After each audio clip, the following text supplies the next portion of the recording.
এক সাহাবী বলছেন, নবী কেমন ছিল জানো? যার সারা অঙ্গ একসাথে দেখলে সবচেয়ে সুন্দর, প্রতি অঙ্গ আলাদা আলাদা দেখলেও সবচেয়ে সুন্দর। আরেকজনকে বলছে, আপনি বলেন তো।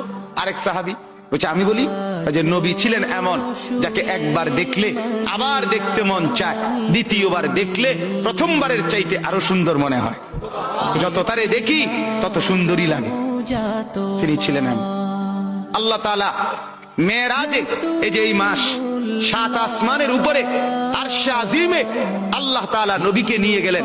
যখন আরশের উপরে আল্লাহ তাআলা রাসূল সাল্লাল্লাহু আলাইহি সাল্লামকে দাঁড় করাইলেন, এইবার আল্লাহ বললেন, বন্ধু কোনানে আনছি জানেন? আপনি জানেন কোথায় আনছি আপনারে?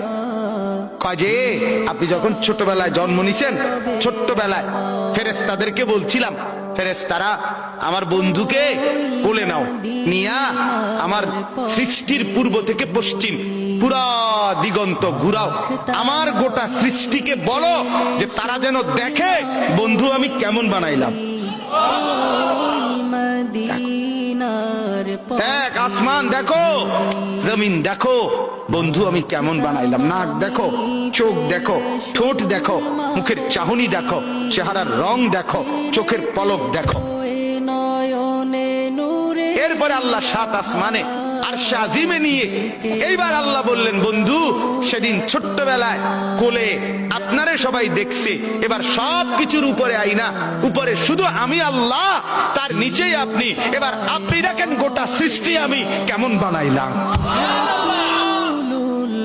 ওই সময় ওরা দেখছে, তখন আপনি দেখেন, আপনি দেখেন।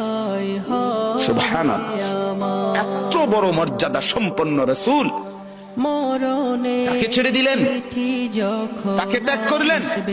আল্লাহ আমাকেও বুঝ দান করেন, আমাদের প্রত্যেককে বুঝ দান করেন।